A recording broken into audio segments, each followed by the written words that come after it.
l'invité d'RTL Soir, la sénateure de l'Orne, Nathalie Goulet. Bonsoir.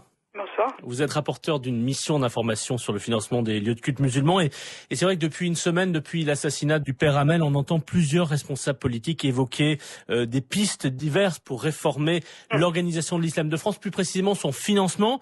Et on a entendu notamment cette idée qui a été explorée par le CFCM, reprise par des hommes politiques de gauche, de droite, du centre, Nathalie Kosciusko-Morizet, Benoît Hamon, François Bayrou, cette idée d'une taxe halal. D'abord, ça fait très longtemps qu'on en parle. Donc nous avons travaillé dans un respect strict de la loi de 1905. À cet égard, la taxe halal est absolument impossible parce que d'abord, d'un point de vue de la technique fiscale, c'est absolument impossible. Il faudrait une assiette. Ensuite, il devrait y avoir un taux fixe, par exemple à quelques dizaines de centimes par kilo. Et ensuite, il faudrait savoir qui est redevable de cette taxe. Et donc, on se heurte immédiatement à deux problèmes importants. Le premier, c'est qu'on ne peut pas mettre une taxe sur une donnée qui est une donnée religieuse. C'est contraire à la loi de 1905. Oui. Et ensuite, cette taxe contrevient au principe constitutionnel d'égalité devant l'impôt, puisque seulement les musulmans la paieraient. Oui, c'est-à-dire que, en fait, pourquoi est-ce qu'on taxerait les produits halal et pas les produits cachers? Et là, on arrive à la solution. Et en plus, il n'y a pas de norme unifiée halal. Donc, si vous voulez, le problème les mosquées certifient, en tout cas, on voit dans les boucheries halal des certifications de Oui, mosquées. mais elles sont pas unifiées, il y en a plein. Donc, si vous voulez, le vocable de taxe, Ouais. au sens légal du terme, il faut l'oublier. Parce que c'est quand même une filière qui est grosso modo évaluée à 6-7 milliards d'euros. Donc évidemment, ça suscite des intérêts et donc on a cherché quelle était la possibilité éventuellement de tirer de cette filière une rémunération qui permettait de financer le fonctionnement de l'islam en France. Et donc on s'est arrêté plutôt sur l'idée d'une redevance, pour service rendu au moment de l'abattage par exemple, qui permettrait de ponctionner de l'argent de cette filière. Donc ça suppose que les communautés et le CFCM se mettent d'accord sur le point de la redevance, c'est-à-dire à quel stade de la filière. C'est aussi au CFCM, aux communautés, de fixer le montant et de fixer ensuite la destination, c'est-à-dire qui va recevoir cette redevance. Et donc, normalement, nous, on a suggéré que ce soit à la Fondation pour les œuvres de l'Islam de France. Tout ça pour vous dire que le vocable taxe doit être complètement exclu.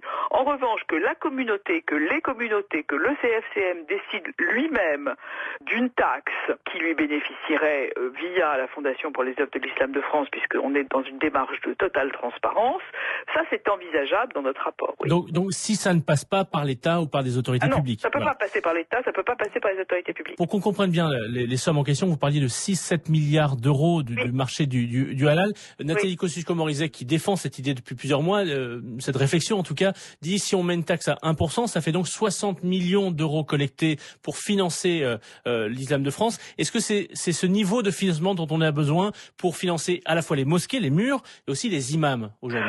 Ce sera un bon début, ça c'est sûr que ce sera un bon début. Mais si vous voulez, nous dans notre rapport sur les filières djihadistes, on avait déjà identifié cette taxe halal, ça figure dans notre rapport de l'année dernière. C'est un serpent de mer, mais si vous voulez, comme déjà les communautés elles-mêmes n'arrivent pas à se mettre d'accord sur une norme commune, vous comprenez bien que vous ne pouvez pas taxer s'il n'y a pas uniformité de la norme. Bien sûr. Et donc ça ne peut venir que des communautés elles-mêmes. Sauf qu'il va falloir aller assez vite, il va falloir accélérer un petit peu cette réflexion, ce serpent de mer, comme vous dites, puisque Manuel Valls a dit, et d'autres responsables de l'opposition, comme Éric Ciotti l'avait dit également, qu'il faut réfléchir à une suspension temporaire du financement étranger des mosquées en France. C'est un financement important qui vient assez peu finalement d'Arabie Saoudite. Oui, c'est ça. Algérie, Maroc, Turquie. C'est pas du tout le Golfe qui est le principal pourvoyeur de monnaie. C'est surtout les pays d'origine, Algérie et Maroc, à la fois financièrement pour les mosquées, mais aussi en termes de fonctionnalisation d'imams. On reçoit des imams qui sont fonctionnaires d'un État étranger.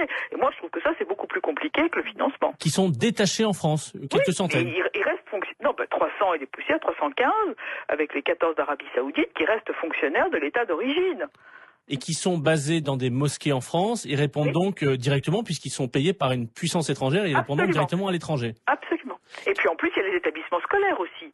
Parce que comme la communauté musulmane, les communautés ont besoin maintenant de plus d'établissements scolaires, c'est une communauté récente en France, et donc ne bénéficie pas ni du circuit catholique, ni des écoles juives. Ils ont besoin de leurs propres institutions éducatives. Là aussi, des États étrangers ont payé des murs d'écoles, bien sûr.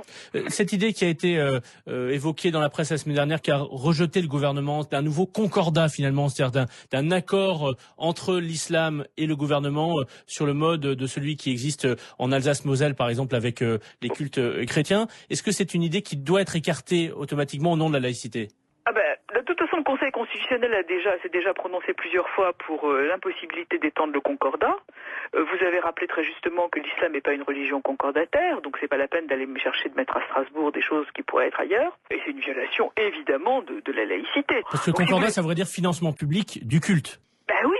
Ouais. Et c'est non seulement les mosquées, mais c'est aussi les imams, et je vois pas du tout, d'abord dans l'état budgétaire dans lequel on est, et puis dans l'état sociétal dans lequel on est, je vois pas du tout le contribuable français partir pour ce genre de choses. Et puis en plus, ce serait une rupture d'égalité à l'égard des autres religions, parce qu'il faudrait payer de toute façon les rabbins, les pasteurs.